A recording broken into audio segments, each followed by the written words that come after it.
Bonjour à toutes et à tous, soyez les bienvenus dans l'hebdo de la ville de Valenciennes. Voici les titres développés dans cette édition. Retour d'abord sur le marché de Ouagadougou qui s'est tenu ce week-end. Nous nous sommes arrêtés au stand d'épices et de plantes médicinales de Rosemagnard qui, tout en nous parlant des usages du Burkina, nous présente quelques saveurs typiques de là-bas. Et nous vous présenterons ensuite le livre que l'historien Jean-Claude Poinsignon a écrit sur le sculpteur valenciennois Lucien Brasseur, un catalogue raisonné de l'intégralité de l'œuvre de Brasseur, détenteur de 2 prix de Rome. Et portrait enfin d'Élodie Delecambre, cette adolescente valenciennoise de 16 ans ne se contente pas d'être une passionnée de ski, elle cumule les récompenses depuis son enfance et vient de participer au championnat de France UXL. Pendant un week-end, le complexe sportif Vauban a vibré au son de la kora, du balafon et des djembés. Le marché de Ouagadougou, organisé par l'association Amitié France-Burkina Faso, a innové cette année en proposant notamment un groupe de musique traditionnelle accompagné d'une danseuse, ainsi qu'un marché d'artistes régionaux évoluant dans l'art de la récupération. Et chaque année, le marché de Ouagadougou présente aussi tout l'artisanat ouest-africain, les masques, les bijoux, les tissus, les livres et les jouets, mais aussi les douceurs et les saveurs, fruits séchés, notamment épices et arachides. Rosemagnard est valenciennoise, originaire du Burkina. Avec ses 3 filles vêtues comme maman, elle tient le stand des épices et des plantes et elle est toujours ravie de raconter la vie là-bas. Elle nous présente quelques-unes de ses saveurs, dont la célèbre fleur d'hibiscus, en nous racontant aussi les habitudes et les usages des villageoises du Burkina Faso. Au Burkina, on fait tout sécher comme on a la saison pluvieuse et la saison sèche. Donc pendant la saison pluvieuse, on a plein de légumes et la saison sèche, voilà, il n'y a rien. Donc les femmes font tout sécher pour pouvoir utiliser pendant la saison sèche. Là, nous avons de l'oseille, les feuilles d'oseille séchées qu'on utilise pour faire la sauce du thon, qui est notre plat de base au Burkina. Et on peut utiliser aussi dans les plats, comme quand on fait le couscous par exemple, on peut mettre dedans, ça fait le même feuille comme les épinards au fait ici. Mais ça n'a pas tout à fait le même goût. Ça c'est la tomate séchée. Et on fait sécher, après on pile et on fait tamiser pour avoir une poudre comme ça. Et pareil, pendant la saison sèche, on arrive un peu, on met dans la sauce. Ça donne le même goût que la tomate, c'est comme que la tomate fraîche. Au village, les femmes, quand elles sont malades, quand j'ai un problème de tension, et pour régler la tension, même en pharmacie au Burkina, on trouve des bissap. Voilà, ils prennent ça, font des infusions avec et boivent. C'est très très bien. Les reins, tout ça, ça nettoie les bissap, les fleurs d'hibiscus. Par exemple, pour une louche, comme ça, il faut faire bouillir avec un demi-litre d'eau. Et on peut prendre chaud ou froid, voilà, comme une infusion en fait. Et pour le petit bilan de cette édition, malheureusement, c'est plutôt décevant pour cette année. 25% d'affluence en moins par rapport à 2014. AFBF comptait construire 3 classes, elle ne pourra en faire que 2 et le début d'une 3e. Selon l'association, c'est la météo capricieuse qui leur a fait défaut. C'est l'un des nombreux prix de Rome de Valenciennes et surtout l'un des 5 Valenciennois membres de l'Institut. Le sculpteur Lucien Brasseur vient de se voir consacrer un catalogue raisonné de toute son œuvre et l'auteur de cette Bible n'est autre que Jean-Claude Poinsignon, historien local. Généreusement financé par les amis du musée, l'ouvrage édité à 1000 exemplaires fait état de toutes les sculptures de l'artiste et chacune fait l'objet de photographies prises dans son atelier en 1990 par Jean-Claude Poinsignon lui-même. Il était urgent de compiler l'œuvre de Brasseur. Jean-Claude Poinsignon nous explique pourquoi. Nous l'avons interviewé à côté d'une esquisse remontée des réserves rien que pour nous, car cette esquisse a une histoire. On l'écoute.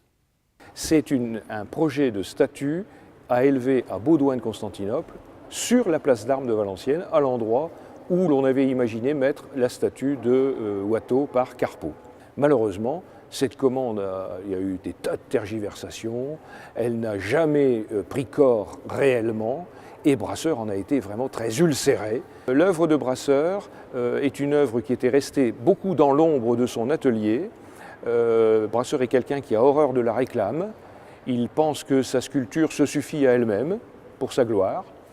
Mais j'ai eu la possibilité, en juin 1990, de photographier la totalité des œuvres, des esquisses qui se trouvait dans l'atelier de Brasseur, 77 avenue d'Enfer Rochereau à Paris.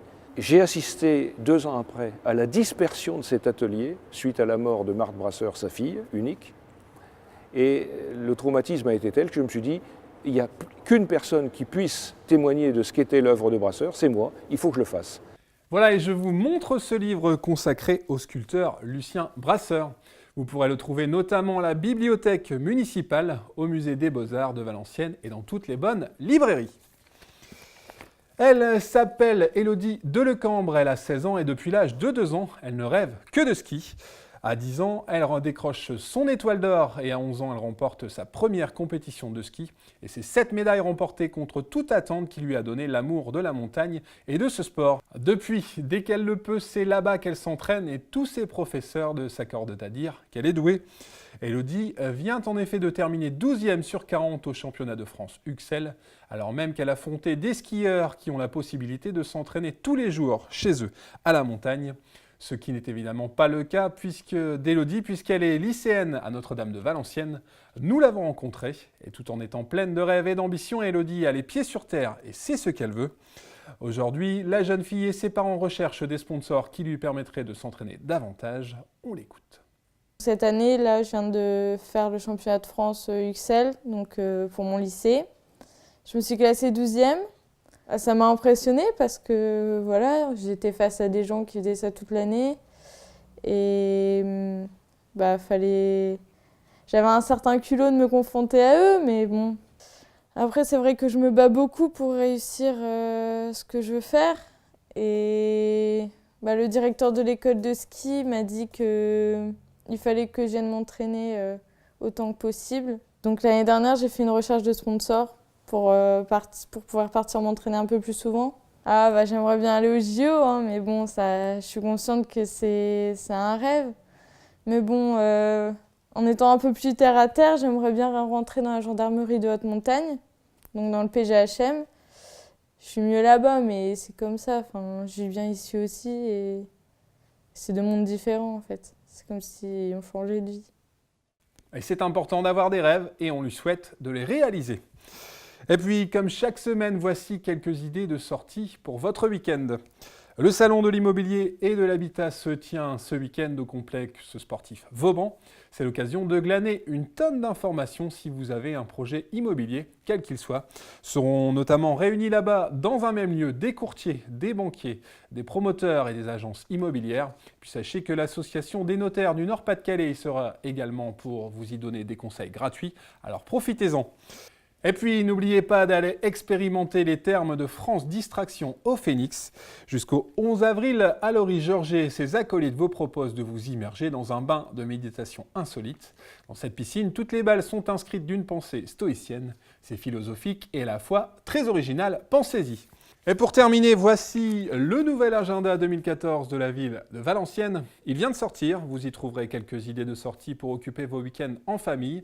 Il rassemble également une foule d'informations pratiques sur la ville de Valenciennes, ainsi que des explications détaillées sur vos démarches administratives auprès de la municipalité. Voilà, c'est la fin de votre journal. Merci de l'avoir suivi. Bonnes semaines à toutes et à tous. Au revoir.